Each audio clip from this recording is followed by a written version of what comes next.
Sa makausa pa mga igsuon, maayong buntag kanatong tanan. Karon ang katapusang adlaw before ang eleksyon nga himuon sa atong nasod, gikan sa national hangtod sa local nga level. Daghan kanato ang naukay na, daghan kanato ang nasamok na tungod ni ining eleksyon sa national sa atong leader. Tungod pod kay daghan man sab ang rason. Pagkaron nga buntag, atong tapukon ang atong kusog. Iusahon nato atong mga kaugalingon. Diha pagsimba sa atong buhi nga Dios. Diin siya ang labaw nga makagagahong, hari sa tanang hari, Ginoo sa tanang Ginoo. Saman, sa ngalan sa Hiniusang Panimbahon, we're extending our warm greetings ngadto sa tanan nga nagapakigduyog kanato ni ining kabuntagon sa pagsimba sa buhi nga Dios. So nga damo na tumakaw-galingon sa pagdaig kaniya.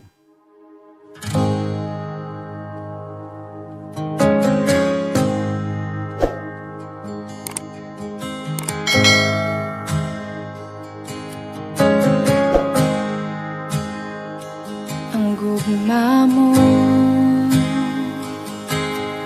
ug kaluoy mo ay kinutuban, ikuptan mo tibuok kinabuhi ko, gikan sa akong pagbangon hangtod sa pagpahulay, awiton ko ang pagkamaayo mo. Pagkamaayo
Dalaygon, langit nun, may gugmaon namo nga mahan. Salamat ni ining adlaw sa Domingo nga imo kaming gihiusa via online. Diin kami makapaminaw sa imong pulong, bisan diha sa among tagsa-tagsa ka mga kahimtang o gikahimutangan. Gihatagan kami nimo sa kigayunan to reflect and be inspired, maybe be convicted by your word. As we all prepare ourselves in the exercise of our right to vote, especially Ginoo, og mapuhon eleksyon na sa among mga lideres, gikan sa national hangtod sa local. Thus, as we gather ourselves via online, allow us to just hear and listen to you as you talk to us. In Jesus' name we pray. Amen.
basahon gikan sa kaduhang sulat ni Pablo ngadto kang Timoteo, kapitulo 1 bersikulo 7. Matod pa ni Pablo, kay ang espiritu nga gihatag sa Dios kanato wala maghimo kanatong talawan, kundili naghatag kanato gahom o gugma o pagpugong sa kaugalingon.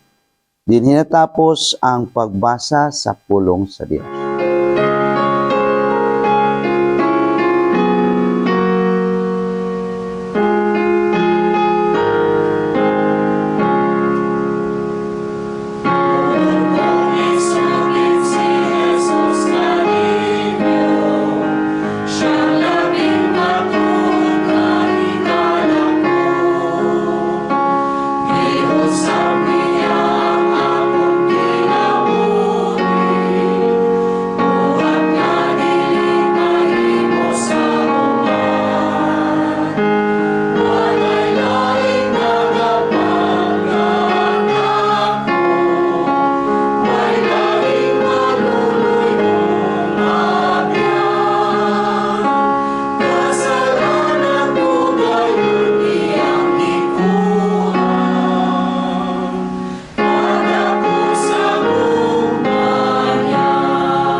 Extending warm greetings to all.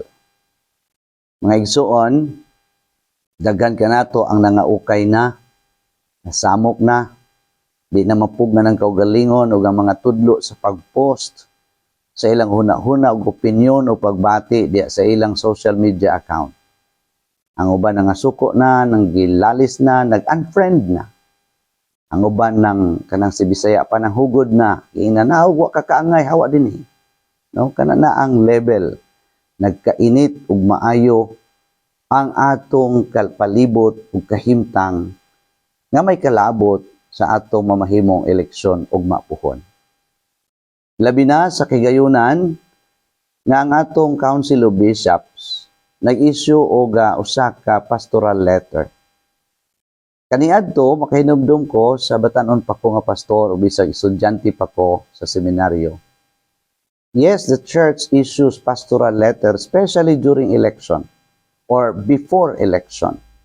Mapagawas ta og atong pastoral letter. In fact, napatay katong mga pagtuon nga ginapadayag nato diha sa mga Sunday school. Pagtuon unsaon pagpili sa mga mahimong leader subay sa gitudlo sa Biblia. But we never mention a name. I can still remember na mastor pa ko dito sa Surigao. Wala gyud ta nag-mention o nag-endorse o mga pangalan sa politiko sama sa ginahimo sa laing mga grupo. I admire the Catholic Church that they maintained their posture and authority over the issue of politics in the community. Wala nila po ang ilang mga pari sa pagpadayag sa mga individual nga opinion o panawagan. Paningon nga hierarchy, wala kay madungog na issue or pastoral letter endorsing a particular candidate. I have nothing against what was endorsed. What I am thinking and reflecting is it part of our heritage and matud pa, ethical responsibility of the church to endorse a particular candidate against other candidate? Ang scripture ningon, yatagan kita og espiritu sa kaisog sa pagsunod akong tanaw o pagtuo. Si Pablo nagsulat ngadto kang Timoteo sa pagdasig kang Timoteo nga mahimong maisugon siya, madasigon siya nga mosunod sa otoridad sa Dios. Because the Spirit of the Lord is not timid and making him timid. The Spirit of the Lord empowers Timothy, bold enough to tell the truth and not to endorse a particular individual. I'm thinking, mo na siya ang akong tanaw, unasabtan. Pan mangigsuon, ang politics nga gapanghitabo bisag asa nga lugar o oras o panahon can lead a lot of anxiety and fear. Kining politics, daghan busa man ang reaksyon masabot nimo. Nanay nagpost sa isa ka wall o wa ka kaangay, abling pultahan hawa na lamang. Napoy niingon, no, lain-lain ang mga reaksyon. And that is understandable because politics by nature can create anxiety and fear. However, fear was the first emotion that I can remember that took place to Adam and Eve after disobeying God's plan. Nangahadlok sila negatively sa ilang nasusihan nga nakasala sila sa sugo sa Dios. That was their initial response. Bisan nga ni sa ato karon ko doon natay mahimo nga dili mahiuyunan sa daghan, we fear so much, we get anxious. And sometimes, ang atong anxiety is expressed with anger, expressed with kanang sugo, ato nang ituklod ang atong igsuon sa pagtuo, paggawas. Sa lawas ni Kristo, igsuon, pahinumdom, dili ikaw ang Kristo nga magbuot kinsay sakop sa lawas. Bisan nga ni ako, dili ko kabuot, nga akong tahas pag-equip, nga akong tahas pag-proclaim sa mensahe sa Dios, nga akong tahas katong nagdawat kang Kristo at timanon. Busa man, dili ako ninyo madunggan na mo endorso sa kapolitiko. I have my own personal bias but I have to maintain my spiritual ascendancy so I can still minister even those who chose another candidate than my choice. My primary task as a pastor, and I believe this is our primary task as pastors, to care for the soul and advance the agenda of the Lord Jesus Christ, even amidst this chaotic situation we are in right now. Mga igsuon, ningon ko ganina, fear was the first emotion of Adam and Eve after they were separated from God because of disobedience. The source of everything that they needed was separated from them. Busa man pertig yun nilang hadlok ka isuon. Ever since then, the human race has to struggle with fear of not getting what we want, of not getting what we need. And therefore, we get anxious. We get so afraid. And that fear and anxiety is expressed in many different forms. Could be expressed with insecurity, could be manifesting through anger, can be manifesting by creating a wall and pushing people out of where we thought we belong. Dunay tulo ka butang nga atong gusto nga may tabo sa atong kinabuhi. Una, we want security. Security from physical harm, from financial status, and of course, security from emotion. That's one thing. We want security. Second, we want connectiveness, meaning relationship, meaning feeling valued and feeling that we belong to that one body of Christ or simply an organization. We wanted to belong to someone or to something. That is connectivity. We want it. Third thing is that we wanted freedom.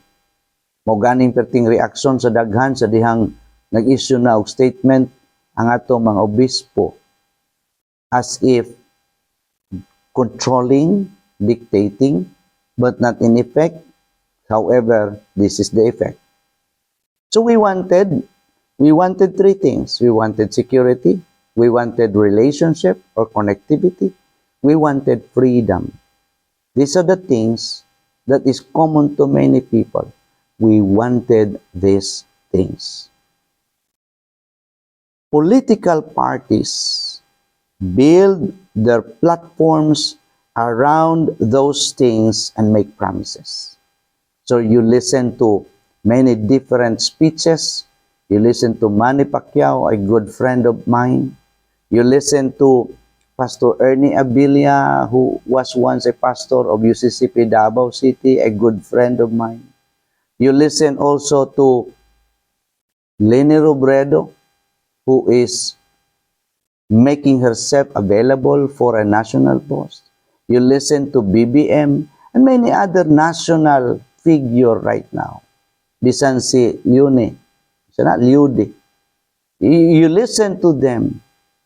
They all are trying to address in their platform three things: economic security, political security, emotional security is the impact of their promises. They wanted to promise and create a platform around relationship. Walay biyaan, mag-uban ta, mag-usa tayo, see? They wanted to create a platform around freedom. Dapat kitang tanan gawas nun. Ayaw mo pa silong dito. Muna na siya ang problema. The platform that every politician presents somehow goes beyond just presenting their platform and provides a solution to the current situations and needs and wants of people. Freedom, connectivity, and security. They use the platform somehow to destroy the opponent ng ilang gihuna-una and win the battle on May 9. Murag di ko ganahan atong bahina. Mas nindot raon tana, just present your platform without destroying your considered opponent. Just present your solution to three things. If you think na ang issue sa security, like political security and survival of the country against this mapanlinlang, deceitful organizations na nakaguba sa atong katilingban, nga ilang gipresentar ang ilang kaugalingon, ingon nga alternative nga mga army, ingon nga manggugubat sa kabukiran. Matod pa sa claims that they are fighting for our right. Pero pag atuan na ka sa sulod, you become also a victim. So mga igsuon ni ana, as citizens of the kingdom of God, we need to regularly remind ourselves that no matter what politicians may promise or threaten you, our source for security, our source for connectivity, our source of freedom is Jesus Christ. It is only in Jesus who died and resurrected that we find eternal security. It is only in Jesus that we find that beautiful relationship. It is only in Jesus that we are given freedom. Busa man ingon pa, tungod kay doon na kay kagawasan, do not be subject to any slavery, any form of slavery again. And the church, I understand, and clergy, as I am, should stand on those things. We maintain our spiritual ascendancy. Now, in the spirit and in the context of this political chaos, in the context of political deception, in the context of a lot of promises, Jesus alone gives you eternal security. It is in Jesus alone that we find security. And therefore, my dear brothers and sisters, dili si BBM, dili si Lenny, bisan si Pacquiao, si Lacson, or whoever are these politicians who promises security, relationship, and freedom can ever satisfy us. I pray that we will always be reminded we do not and we cannot find these things in what the politicians are promises. Let us pray, however, whoever gets elected, may it be clean and honest. May they find authority and power answering the call for security, answering people's call for relationship, answering people's need for freedom. Freedom from deception, freedom from fake news, freedom from controlling leaders and hierarchy, freedom from the tyranny of the clergy within the church. This is my prayer, that as you elect leaders from the president, vice president, senators, congressmen, governors, down to the lowest level for our election tomorrow, may we all be united in the spirit of finding security in Jesus. May your choice answer that query. Tanaw nato mga igsuon, from among the candidates, kinsa kaha sa ila, ang makahatag kanato niining seguridad against all that is trying to destroy life. Kinsa kaha kanila ang makahatag sa connectivity that would probably advance even the agenda of Jesus Christ of proclaiming and establishing His church. Kinsa kaha sa ila ang makahatag kanato furtherance of freedom and right to live. I'd like to share a testimony. About a month ago, ang UCCP Davao City tried to re-establish, or shall we say, establish a mission point somewhere in Paquibato. Tinuod man in partnership with 89th IB dito sa Culusas, sa barangay sa Paquibato District. Among gisulod kini. And we cannot enter that barangay without the help of the Philippine Army. Successful ang pagsulod, pag-introduce sa gospel, but we were told, do not mention UCCP in Paquibato area because somehow you have a bad record in that community. We did not mention our name. We only mention Jesus Christ. We were told, ayaw pagdala og marked vehicle. Dapat ang sakyan nato neutral, unmarked vehicle. And we did. We entered Culusas with a unmarked vehicle. When we were there, di mapugnan nga mahisgutan ang ilang kasaysayan, ang ilang kasinatian with UCCP. Katong UCCP nga nagdala kanila diri sa Davao City, nga matod pa nila naguba ang ilang katilingban sa witness nga gihimo sa UCCP na ilang na ila. Kalisod, no? Again, pagsunod nga bulan, ning sulod mi sa isa ka lugar sa Pakibato District. We did not coordinate with any government agency because we thought na kadto nga lugar pwede na may kaya nakasunod naman ta sa Pakibato District. We went to Malabog, farther to Mapula. We were talking, we were sharing, naminaw pod mi sa kadato nga nakigistorya kanamo. Ina convention sa dato. Tuod man sa among pakig kukabildo, among nahibawan sa testimonyo sa ka leader matod pa niya.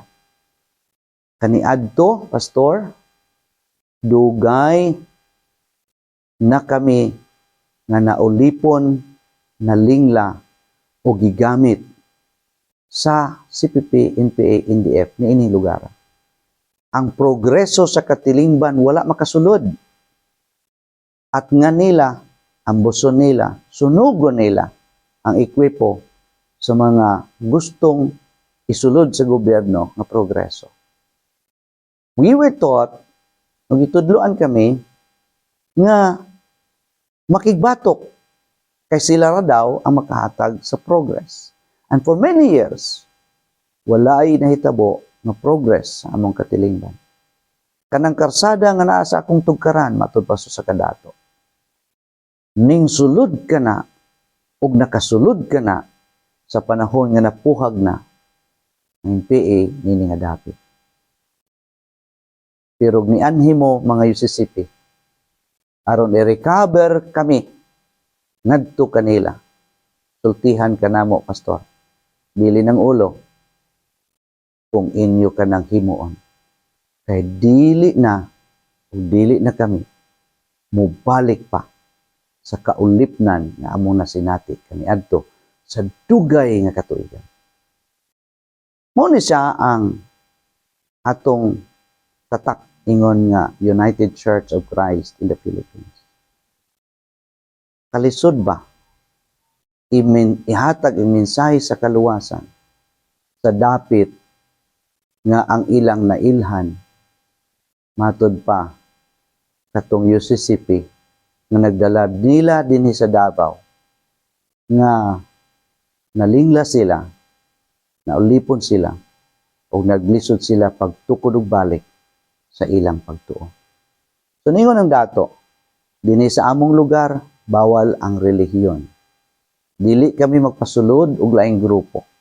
Kay gubon lang ang among katilingban ug mawala ang among seguridad. Kaduha, dili kami magpasulod sa relihiyon. Kay ang among mga relasyon dinhi mahimo rang masamot. Dili kami magpasulod og relihiyon kay mawala ang among kagawasan. Mga igsuon, tomorrow as you elect leaders, as you choose someone, I'm not endorsing anyone. I'm not even in the business of destroying someone's political career. My point is, pray that the Holy Spirit leads you to choose the right person that would answer security issue, that would answer relationship, and will advance Christ's freedom in advancing the agenda of salvation sa mga lugar na kinahanglan pang ito. Amen.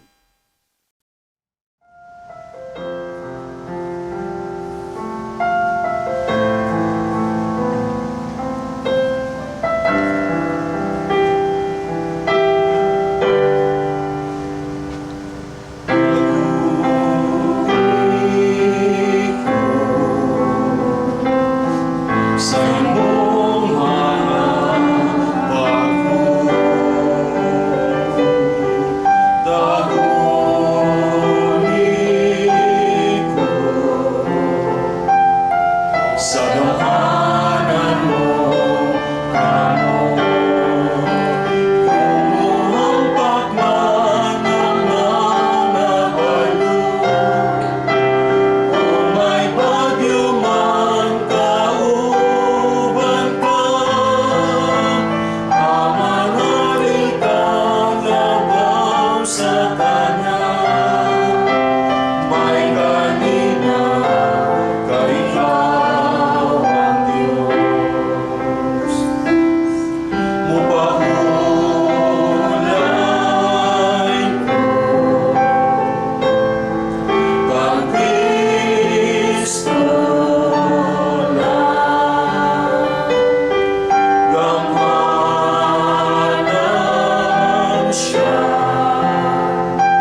nga saligan,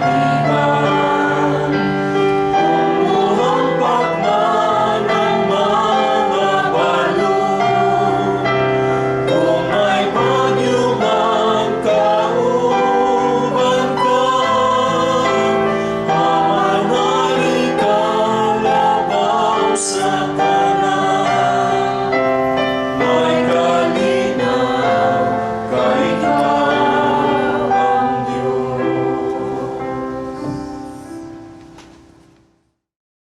Let us pray. Amahan nga langit nun, dako kaayo ang among pagpasalamat nga dunay eleksyon mahitabo ugma. Tungod kay matagan kami sa kagayunan to choose as to who will lead our country for 6 years. As to choose kung kinsa ang mahimong among saligan sa gahom ug otoridad. Diin ang Roma 13 mahimong among sundon og kami mo pailalom sa ilang otoridad. Itugot Ginoo nga ang imong giya mutudlo kanamo ug kinsa ang among isulat pilion sa baluta. So indeed, the Holy Spirit is guiding, intervening, and allowing all of us to win in Jesus' name. It is not the victory of the politicians that I am after for. I am praying, Lord, for your intervention that the church be victorious this time. And we celebrate your victory over deception, fake news, coercion, and deceit, and cheating. Praying, Father, that every person listening at this very moment will choose someone you lead for him or her to choose.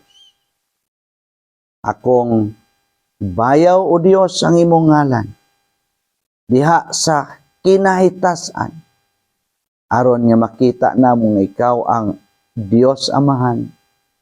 Diya kanimo among makita ang imong otoridad ingon nga hari sa mga hari, Diyos sa mga Diyos, Ginoo nga labaw sa nga tanan. Dungga kami nining among pangaliyo po sa ngalan ni Jesus. Karon ang panalangin sa Diyos Amahan, Anak o Espiritu Santo, manaa kaninyo. Amen. Umuhampak man ang mga balon, kung may bagyo man kauban ka, amanali ka labaw sa kanan, may kalinaw kay ikaw ang Diyos.